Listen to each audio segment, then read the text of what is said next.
Welcome this morning. I know you all have had a lot of conversations this morning. From what I understand, I spoke to a couple of other speakers. They said that you've all been a fantastic audience. I would like to take a little bit of an inventory on who all is in the room. So I'm just going to ask for a hand raise based upon industry. So manufacturing, okay, healthcare, anything else? Shout it out. Childcare. Okay, that's a tough one. Anything else? Internet. Internet, like, tell me more. United Communications. Okay, Local. so, like, what do you guys do? Fiber internet and Okay. fixed wireless internet. Gotcha. Anything else? Supply chain. Supply chain, okay. Distribution. Logistics. Okay, so we have the supply chain, logistics. Is that a hand raise? Anybody else in that group? Okay, cool. So I'm going to guess that the rest is probably an assortment of government, consulting, contracting type. Is that fair? Some head shakes, I see. Okay, cool. So the cool thing about this topic today is that we can frame this that it's cross industry. So what we're going to talk about today, some of you may have the ability to affect, some of you may not directly. But if there's an indirect effect to everything that we're going to talk about in this presentation. And what I mean by that is if you're in operations, you have the ability to walk over and have conversations with the human resources about how do we get from here to there? How do we get from A to B and think about it strategically? Because every CEO says that their most valuable asset is what? Somebody shout it out for me. People, but we don't ever treat them as such. We always treat our widget or our service as the most valuable asset that we have. But that widget or service is nothing without the people that you have in your organization. And a lot of the people that you have in your organization are going to be what defines who you are.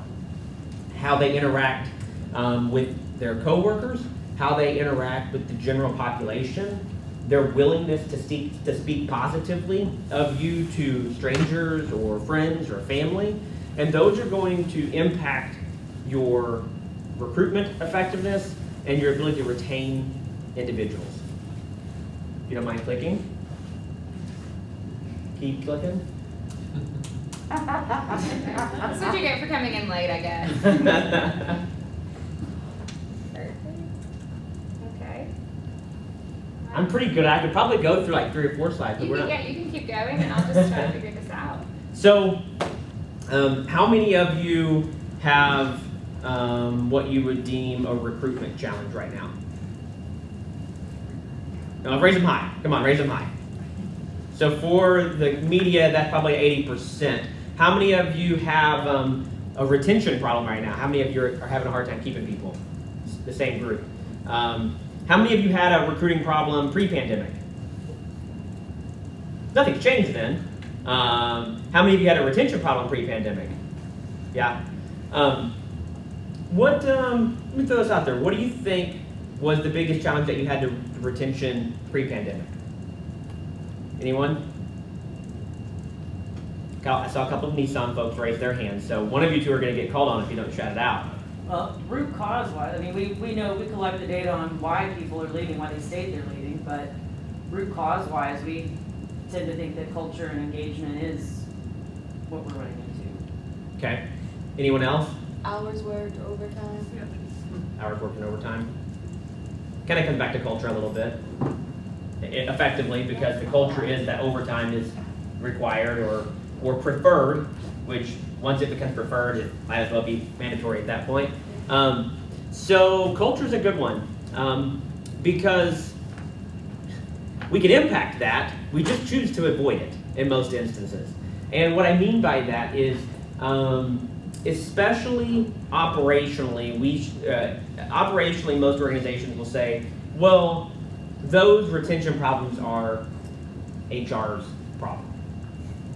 That's a good way of pushing the problem off on someone else, but it doesn't actually get to a solution, right? And when I think human resources is a name of a job function within our organizations that has a lot of misnomers, because in all actuality, if you are a leader of any group of people whatsoever, you are effectively part of the human resources team in your organization, and you have a direct impact on retention and the culture that is part of the organization. I'm not advocating for a family type experience, but I am advocating for an organization that can effectively manage down and not promoting for performance and things of that nature. And I think it's one of the biggest challenges that organizations have. So kind of giving a wide range of what we're going to talk about today. How many of you are familiar with digital marketing? Have kind of participated or know anything about it? Okay, just a few, which is good, because this is probably going to be a significant part of the future of recruitment and your culture. Because if you want to buy something, what do? What's the first step in buying a product or service today? Okay, so if you're looking for a job, what's the first thing that you do? Go online. Okay, so I'm going online to do all of these things, and yet a lot of you are here today as leaders in your organizations, and there's a scarcity of digital marketing expertise or even just knowledge in general. And human resources, I don't know how many of you are in human resources. In fact, let's do that. How many of you are in HR? Okay, a good number. And the rest, operations? Yeah? Okay, cool. So a lot of HR, less operations. That's good. And we're recording it so I can speak poorly of both groups, and you guys can take it back and everybody can get along and blame me for it. But digital marketing, you guys are going to have to go talk to your marketing department for one, but and bring them into this. But most of us don't have a consumer-facing brand. Nissan does, obviously, but for the majority of companies, they don't have a brand name that people are interfacing with and know it off the top of their head. Maybe I would say 75% of the Fortune 100. But let's look at HCA, for example. If I'm a nurse, do I really know who HCA is? And they're the largest for-profit healthcare provider in the country. Top 50 or 60 in the Fortune 100, and yet I work at Texas Children's Hospital, not HCA, right? And so that's the biggest company based here in Nashville. So their employees don't really know who HCA is, except for the fact that they get a paycheck from Nashville that says HCA on it, right? So the candidate experience starts at the first click. And that means when I start clicking around to learn about you, hopefully I've already learned about you in an indirect way, right? So if I'm on Google, I was just having a conversation with a client yesterday.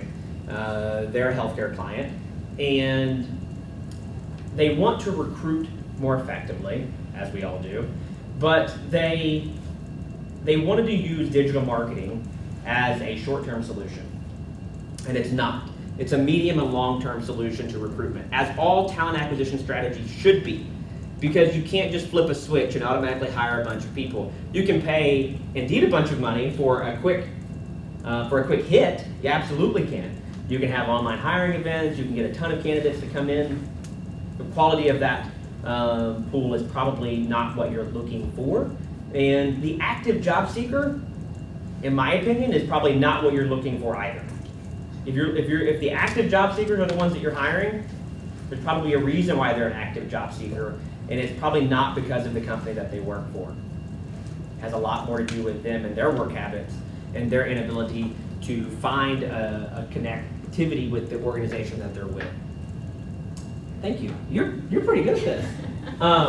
So I always like to make the comparison that recruiting is sales, right? In a bigger idea, all we're doing in the talent acquisition space is selling a job, right? It's no different than our sales team selling the service or the product that we offer. In fact, we're doing it to more people, right? We're selling something a lot less firm. We can't hold it if we're a manufacturing company. You can kind of experience a service, but until you do, you have no idea what that's like, right? So maybe if you were a vendor at one point and you got to work with an organization that was, if they were a vendor to you, you got to experience what it was like to work with them, and that might intrigue you. But in general, you're really selling an idea, you're selling an opportunity, and a mindset. And the best way to do that is to sell based upon other individuals' experience with your brand. And when you're selling a product or a service, it's also the same best way. Case studies, referrals, right? That breeds a sense of security in individuals to have and to see that someone else has experienced you in a positive light, right? And so that's why it's so important to create a culture that is a culture that people want to be a part of. The people that you have, they're your greatest asset for not just your product or service, but for continuing to grow your product and service, to help you recruit, to help you build the organization that you're looking to build. So the next step there that I want us to be thinking about from a recruiting perspective is that we have to start tracking it more effectively. Sales teams are tracked very effectively, most of the time. Marketing is almost, I would say, 85% tracked digitally at this point. And that's all for how we grow revenue, right? But we have the same tools at our disposal for recruitment today that sales and marketing have had for the last 10, 15 years.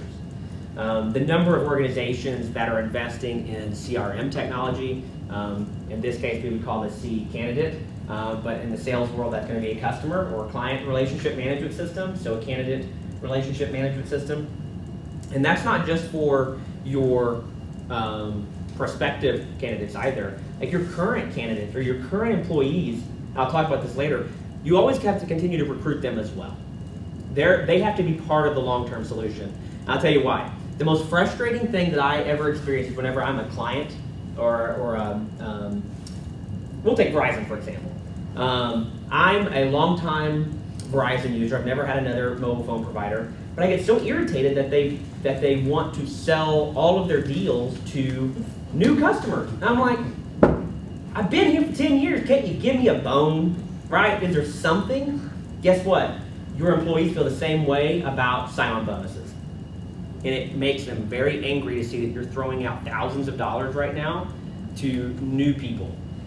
They've been there. They're the ones that have put in the blood, sweat, and tears, right? And so we've got to continue to recruit them.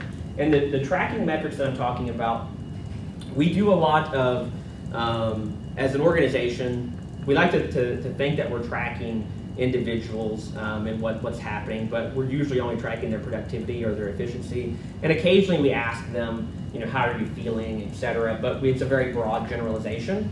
And so having the ability to talk to them individually, that's where that frontline leadership comes into play. Kind of jumping back on track of the digital tracking, however, though, so the candidate relationship management system is going to allow you to engage with the passive candidates that you're looking for, right? So when we think about a funnel, and I don't like using a funnel for sales purposes or revenue generation, but we'll use it for now for the analogy that I like to share. So we have people at the bottom of the funnel. I would consider them to always be your current employees, okay? Most people at the bottom of the funnel are the people that you're getting ready to hire or the people you're getting ready to sell to, that they're next up. But we've got to keep them engaged. We've got to keep them activated right at the bottom. And then there's the middle of the funnel, the people that know us and have experienced us a little bit. And then there's the top of the funnel, the individuals that we're pouring in. And the way that we pour them in over the top of that funnel is how we attract them to us. And so the CRM allows you to touch all three pieces of that funnel. The applicant tracking system is for the middle to bottom of the funnel conversion.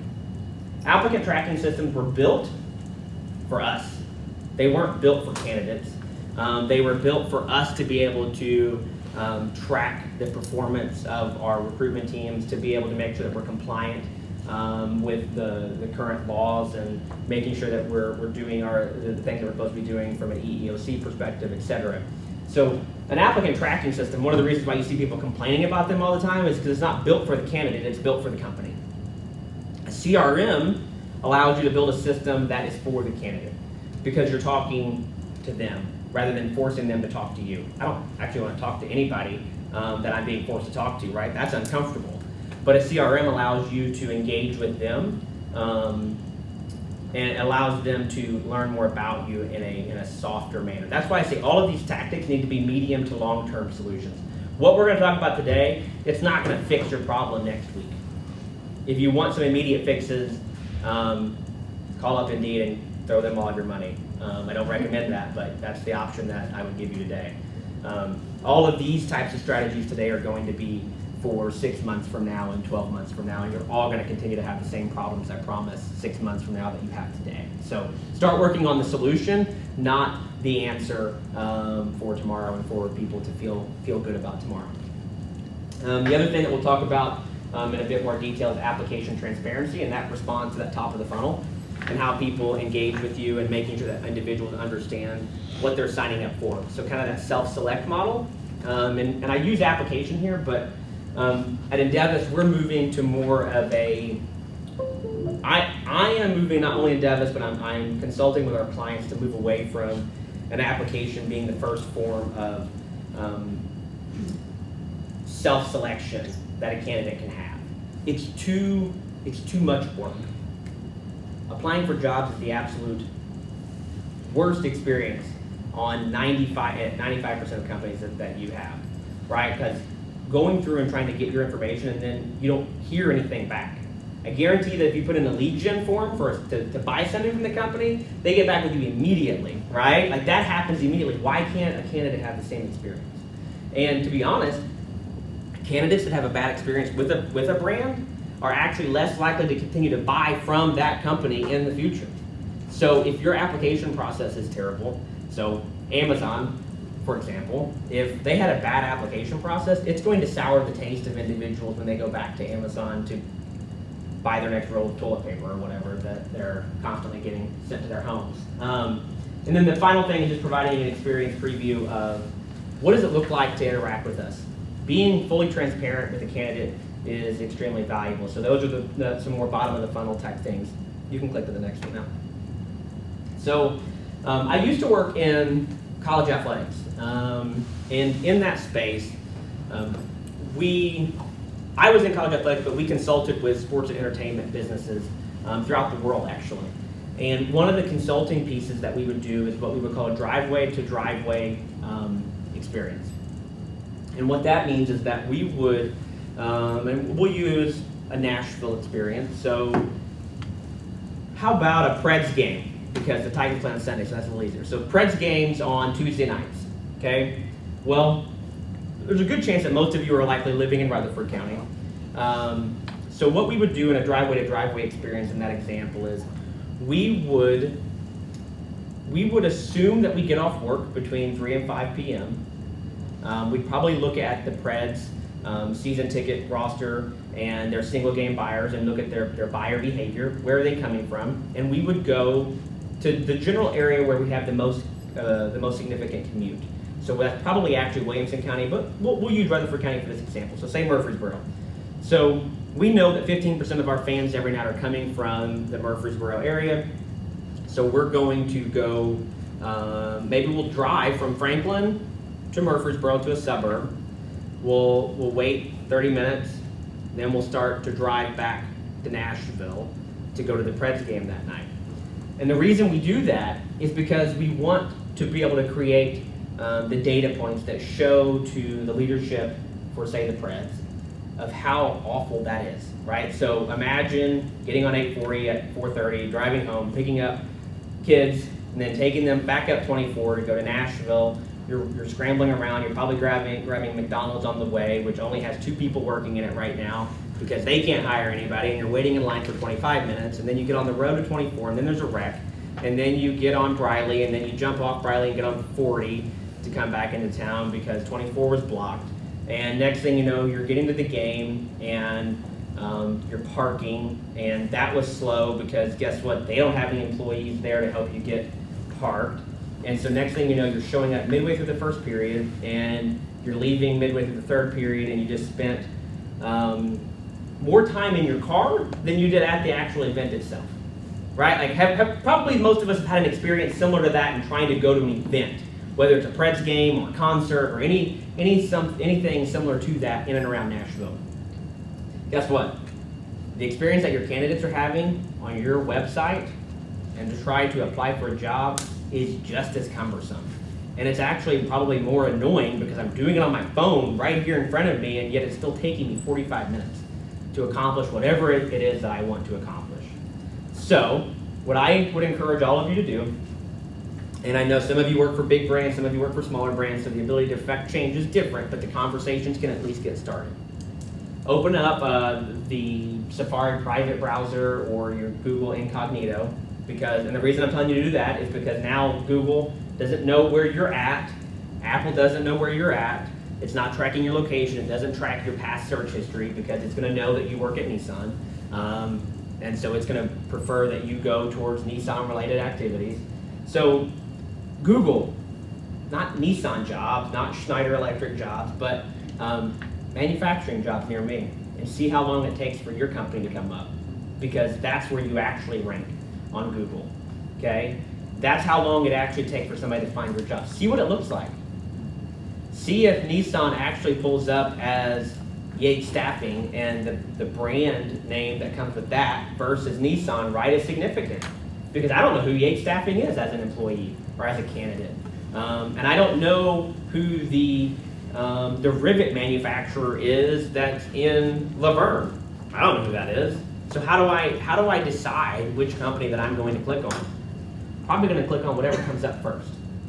And this is where I want you to start talking to your marketing department, because they have an effect on this. And it's not a short-term effect, it's a medium to long-term effect, but they do have an effect on it. And the way that you can actually speed up the effect that they can have is by start taking your money away from job boards like Indeed, ZipRecruiter, and Monster, and start investing in Google Ads, or whatever browser that you find that people are coming to your website from the most. So what happens then if you spend money on those search terms is that you can actually show up first, right? And I'll be honest, most brands are not trying they're not spending money on digital advertising for recruitment purposes. They spend money on digital ads to try to convert leads into customers. Those customers won't be worth a lot if your company's not around in 3 years because you have terrible customer service and your product sucks because you don't have any employees, right? So take that conversation to your marketing department and your COOs and your CFOs to help them understand the effect that we can have on getting people into your recruitment marketing funnel and getting them into the talent attraction pipeline. Go back one more time, sorry. So just make sure that what you do, so you do that search, and then go to your website and try to apply with a resume. See how long it takes you to input the information. There's some applicant tracking systems out there that want me to put in my high school education as a required piece of information. I have to type it all in. That's awful. If you guys are doing that, you don't have to be doing that. So just tell somebody to please stop, whatever that is, and move on with your, and get them to move on with their recruitment process. But you can use that slide, right? Like ask yourselves those 7 questions. Is this experience useful to me? Is it usable as a candidate? How findable was it? Do I feel that we look like a credible resource to go get hired on? So I would also encourage you to click on some of the other companies that are showing up in those clicks and compare and contrast what their messaging is to yours. If it's the same, what's your differentiator then at that point, right? Because everybody wants to talk about their culture, and yet you've all told me that the biggest retention problem that you have is your culture, okay? So think about the other differentiators that you potentially have that might make a difference in the recruitment process. Okay, now you can go to the next one. You can go ahead and keep going. So we kind of talked about the top of the funnel, but there's another area that in that middle to bottom of the funnel where we're trying to convert candidates into hires. Miscommunication ends up being a significant reason for why candidates turn over within those 60 and 90-day periods that we're all tracking to understand how we can do a better job.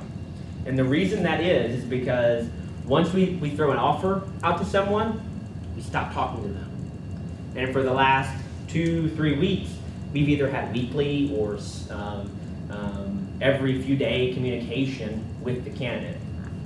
And we just assume that we've thrown them an offer, that they're just going to continue to not be looking for jobs. We're going to assume that because they've already got an offer from us, that it's a closed deal, signed, sealed, and delivered, right? Especially in today's market, that's just not the case. Especially if you're hiring anybody in the, what I would used to say, the $12 to $18 an hour range. I would say now the $15 to $23 an hour range, right? Anything underneath that, you might as well just assume that they're always looking for a new role and opportunity, because try to go find an apartment that you can live in Rutherford County on a $14 an hour salary. I can tell you right now that that's going to be very difficult for an individual to do, right? So that's a different conversation for a different day, but just start putting yourself in the shoes of the people that you're trying to hire and what you're offering to them. So what is that value add? Because $14 an hour is not a value add. There better be something a heck of a lot more to go along with it. So you can see the number. 52% of employees say receiving organized, relevant, and well-timed content is the most important aspect of the onboarding process. How many of you send new hires something? What do you send? Usually we start with a card. Sometimes we'll send welcome gifts depending on the department that they're in. If they're engineering, sometimes they're more technical things we send. Sales, we have little fun gift baskets that we send. So it just kind of depends on the department and the level at which we're hiring. How big is your company? 130 people. The 130 person company is doing that. And I guarantee you that those people that are getting hired really appreciate that when they get it, because you know why? It's unexpected. They're not expecting that to happen. And the reason they're not expecting it to happen is because she's the only person that's got a company and you're doing it. So just imagine what that percentage shakes out to when we go out to the general population. Because you all are here because you're trying to get better. Think about how many companies that are in Rutherford County that aren't here that you're now competing against, and you have the upper hand of just being here. So there's a lot of companies out there that are doing way less, right? The floor is very low here to like get above. All right, it's just little things. Like, what would you appreciate in the process? We were recently acquired, endevis was, by an organization called job.com. At the same time, another organization was acquired by job.com called Fortis, and they're a healthcare staffing company. And it's been fascinating for me to get to know them a little bit, because I'll be honest, what I sell is recruitment outsourcing, and I'm constantly selling against staffing agencies. And I'm saying, why would you want to be working with an organization that is controlling the entire onboarding, attracting, hiring, and onboarding process for you at a lesser rate of pay than what you probably would be willing to pay them if they were coming on direct? You're allowing somebody else to manage all the things that we've just talked about, right? Like, you're allowing them to do all of that, and you can't control any aspect of the candidate experience. You can't control whether or not you don't know who they are before they show up for their first day of work, etc. So I'm always selling against staffing companies. We have a staffing company too, by the way, but I'm selling against that idea.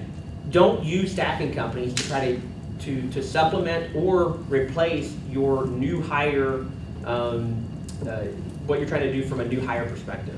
I'm totally on board with staffing companies when it comes to doing contract work or filling in for gap assignments and things, but I just don't think it's a reputable way to hire most effectively with the highest quality employees for your company, no matter what your company is. Invest in your own TA department. But the reason that this is important is because candidates are just looking for the differentiators. And from the very beginning, if you send them something, they're going to say, wow, this is cool. If this is the kind of stuff that I'm going to get before I even start, I can't imagine what it's like to work there. Wouldn't it be cool if you had people talking about your company that way, right? Like, what a powerful message that you can now they start sharing. They might even post it on Facebook. And now you're getting free marketing and advertising about how cool it is to work there. Because everybody's going to see that and say, man, my company doesn't send me anything, and I've been working there 10 years, right? Do you guys do anything for anniversaries or anything ongoing? Sort of depends on the level of anniversary. If it's a milestone anniversary, we do bigger things, but we do gift cards. We used to do, before COVID, we did breakfasts where we would all get together in our office, but since we've split offices, it's become a little bit more difficult Sure. logistically to do that. So it kind of just depends on the level at which they've been at the company. Cool. I love that. We're going to talk more about it. Think about this as the first day preparedness. how prepared is somebody for their first day? And especially if you have a big campus. So if I work for a 130 person company, probably cut and dry where my location's at, where I'm going to work at. And yet there's still going to probably be a little bit of uncertainty for me as a candidate, because I'm sure that at some point in many of your childhood, the idea of you going to a new school was really scary, right? Guess what? Getting a new job is the exact same experience. We're just adults doing it, right? Like, I have to go meet new people. There is a pressure on me to conform to whatever the social norms that already exist there are. I worked for a company that had this kind of attire, and they called it business casual, but now I'm going to work for this company and they call it business casual, and I show up on my first day and everybody is dressed a little bit different than me, right? There's all these things that, like, we are crazy. Like, people are nuts, right? Like, we have all these feelings and emotions, and we think that we can just put them in a box. Like, every single person's in a box, and that they just will conform and we just jump right in. But that's not the environment that we live in today. Like, people don't want to have to conform to whatever you think is the right way for them to act or be. So just continue to think about how you're preparing people for that first day. I mean, just look at the amount of anxiety and things that people are facing due to the environment that we're sitting in today with the pandemic, and kind of thinking what's next for them, what's going to happen. That's why the consistent communication is so important. Give them faith that where they're going is that they're reassured of what that experience is going to be like. That it's similar. The hiring process is the same as the pre-boarding process, which is also the same as the retention process. People are communicating with me. I feel like I'm part of something bigger than myself, and I enjoy getting up and going to work every day. Because I know a lot of people that I talk to right now are not enjoying getting up and going to work every day, and they work in professional positions, white-collar positions, right? Like, they hate it. They hate the idea of getting up and doing the same thing because their lives have been completely disrupted due to the environments and the changes in their workplace over the last 2 years. So that's just the nature of the beast that we're facing, and that's why I asked the pre-pandemic versus today question, because if you had a challenge before, it's only been magnified today. And the quicker that you can make an adjustment to move forward and to start having more empathy for your employees, the quicker you're going to solve that churn. And now you can jump to the next one. So, as I mentioned, that pre-boarding experience is really important because we start with week 1, and this is just a list of things that you can do. But the one big one that the couple big ones that I would look at here are this bullet point and this bullet point, okay? Because week 1, how many times have you started a new job where you're like, what do I do now? Right? Like, they kind of just, most companies just were like, okay, here's your desk, a couple of meetings that we're gonna have this week, but other than that, welcome to X company. Cool, what do I do now? Right? Like, I don't know what the expectations are. If I'm a type A, if I'm the kind of candidate that is going to probably succeed in whatever environment, I'm probably going to immediately just start asking questions and dive in.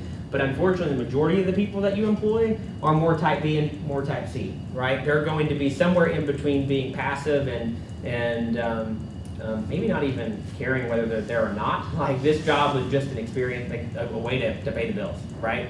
So if that's the case, then their expectations are, what are you here to do? Like, help me. I'm not gonna help myself. And so immediately, if you leave them, that's why I avoid isolation right here as well. Like, you leave them alone, they're immediately gonna get bored.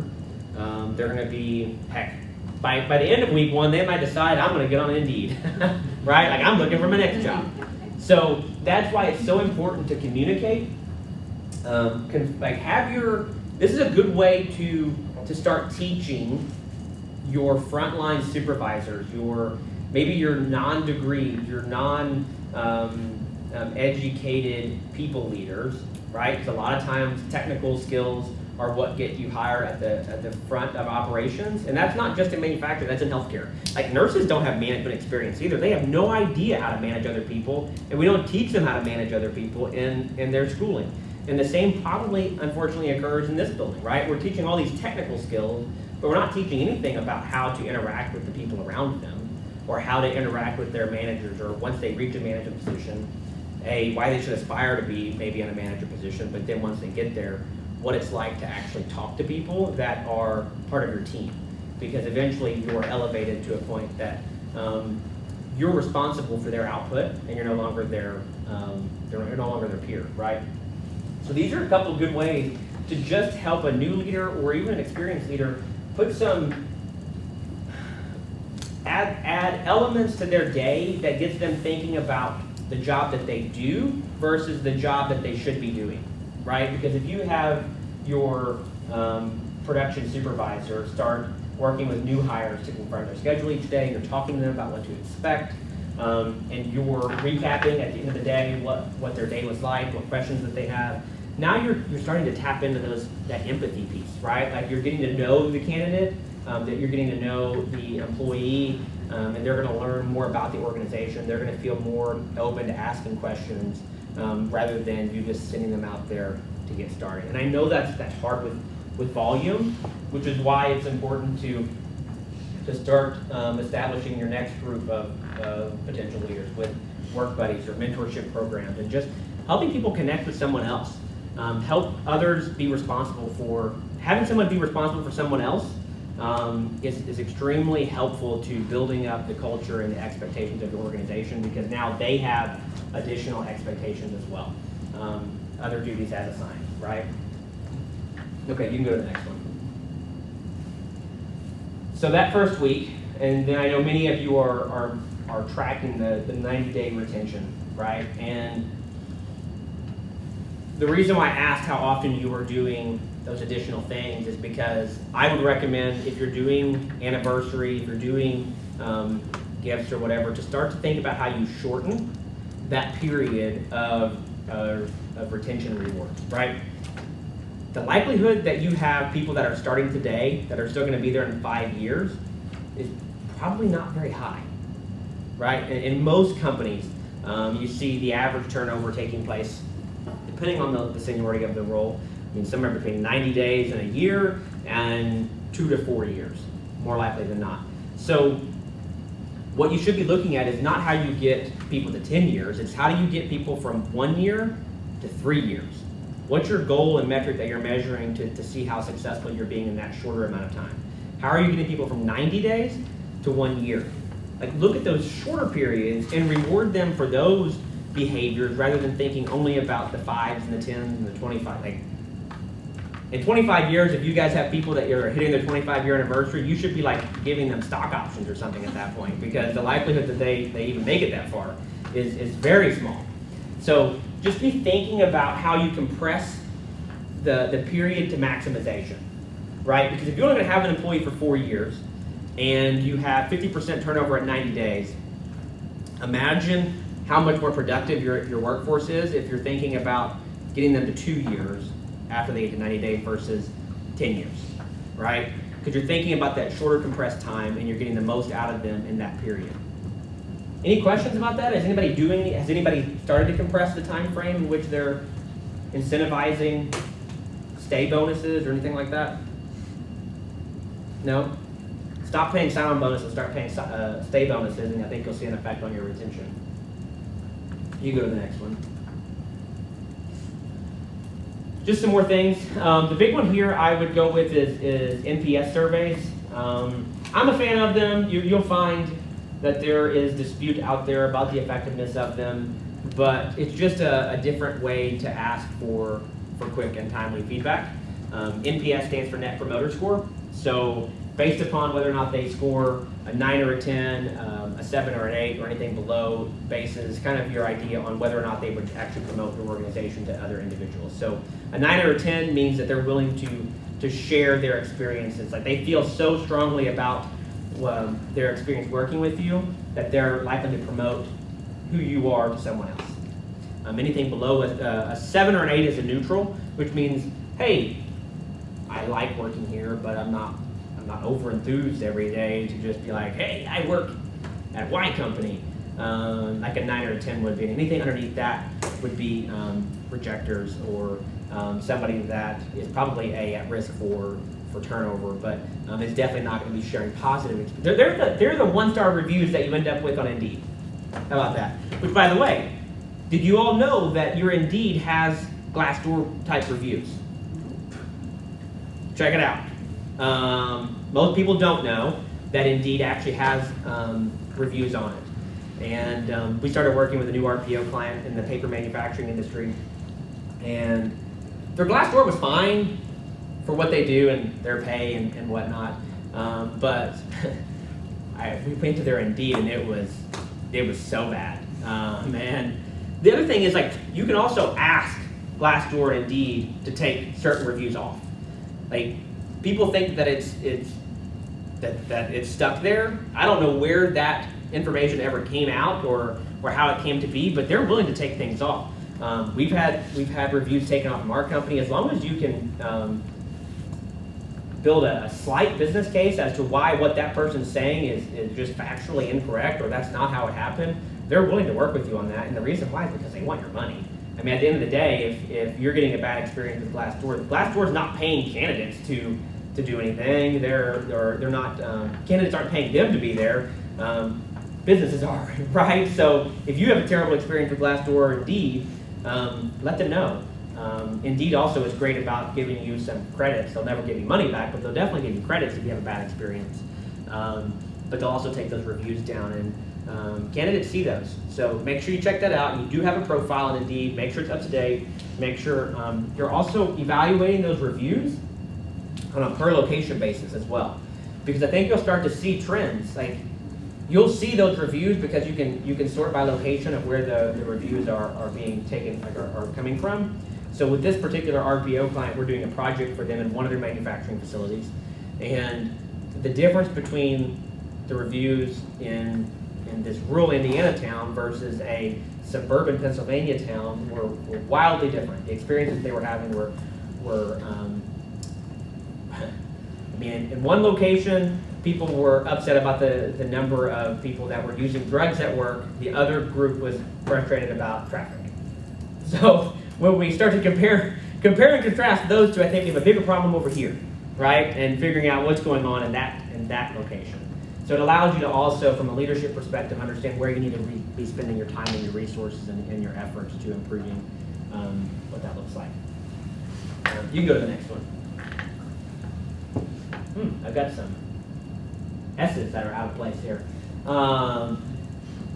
So there's a lot of things up here that you can look at, but I always like to compare it. And as I mentioned before, the reason that bottom of the funnel is people that you should always be continuing to try to retain is because I compare it a lot to dating versus marriage, right? So top of the funnel, in today's world, people are on Tinder trying to find their dates, okay? And they're using social media to do that, which is very similar to how candidates are interacting with our brands, right? Like, they're just like, swipe left, swipe right, my fingers are going in a different direction than what I'm saying, but at the end of the day, they're on Google, they're on social media, they're trying to figure out what that looks like. And so they pick based upon what? The appearance of what somebody looks like, right? Like, very little information. Now the process begins of dating and courtship, and that's the interview process, right? Like, that's where we're trying to feel each other out. We're maybe asking other people if they know anything about the particular brand or organization, etc. Once you hire them, it's a lot like marriage, right? Like, you've signed the contract, you've signed the papers, I'm here. And it's a lot of work to stay married, right? For anybody that is married in here, it's not as glorious as it was when you were dating, whenever you didn't have to be around the other person 24/7, right? Like, some days it sucks to get up and have to deal with all the things that you have to deal with. And the same thing can be said for work. Like, crap, I've got these timelines, I've got to get these things done. They're asking for more from me at work because our efficiency is down, and I'm having to work overtime, and it's just a hard time right now to be doing this job. And the difference is, it's a lot easier, I guess, to quit your job than to quit your marriage, although our divorce rate would say otherwise. But, honestly, I guess America has become a culture of quitting versus, trying to power through and succeeding. But that's what we're up against right now. It's really easy to just stop what you're doing and do something else. And so you're competing against that. So make sure that you're treating your current employees like they are special, Like, continue to reward them. Take them out for their dates, right? Like, do the things that you want to do to keep them around. The other things that are up here, like real values, like something different. People expect health benefits, right? Like, that's an expectation now. That's part of it. But there's so many other things that you can do. Travel assistance, the discount programs, fitness memberships. Like, give them another reason for why they want to stay with you that differentiates you from someone else. Like, these are where your differentiators are, because to be honest, culture is not something that I can really grasp until I'm there. Culture is a good retention tool. Like, these things are great attraction tools. These are going to be the triggers that make somebody want to work for you versus working for your competitor. All things else, everything else equal, pay, hours, etc. Like, what else do you give me? That's where the differentiators now exist. It's not as much about compensation, and you're going to help yourself retain people as well. You can go to the next slide. Here's a book that I think that if you're looking for your next book to read, is a good one. It's broken out into I guess quarters, I would say, of what different brands have been through and kind of their evolution of going from startup to mass production to maintaining their current base, facing significant challenges, and then how they resurface. So there's a big story. He uses a lot of different brands within it. Ford is a major story point throughout, and what they went through throughout their last 100 years of their business. And the book was written probably 5 or 6 years ago, so it does have some content in there about how after the recession, like the recession was an opportunity for them to come out as an American manufacturer that was very much in the limelight, versus some of the other American manufacturers who did not look as well. But it also talked about some of the disasters and catastrophes that they faced throughout the 70s and 80s with some of the challenges and the manufacturing quality that they had in that period of time. So it talks about a lot of brands that you will know, as well as some lesser known stories in there. But the biggest thing is creating a culture that people want to be a part of, right? Like, profit is obviously the goal, but you don't get to profit without the people that you have. You can hold things up for a while based upon organizational efficiencies, but over time that erodes, and it happens in every company. At some point, Amazon is going to have a moment in time where they look at each other and are like, what happened, right? Because somebody else is going to come along. 10, 15 years ago, Walmart was the most dominant brand in the world, right? And they just were not, they weren't expecting Amazon to do what they did. And there's a continual process of this over time that continues to happen. So just because Amazon and Apple are where they are today, in 5 to 10 years, the likelihood that they're still there is probably not going to be the case. They'll resurface again later on, but they won't have the same brand recognition and things at some point. Something will happen. Right? Just natural evolution of every business. We all get greedy. So this book talks about that. The biggest thing that I can take back, that you all can take back, is just trying to figure out what your organization's why is. And you might have to do that first by asking yourself what your why is. Like, why am I here? What am I trying to accomplish in my role? And prioritize what those whys are. What can you affect? What do you need? What do you need other people for? Etc.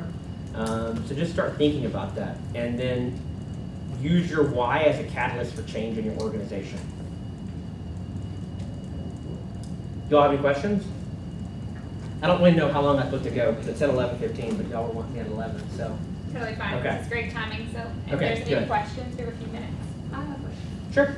So one thing that our company has seen that we did not see before COVID was retention as far as the white collar positions, specifically HR.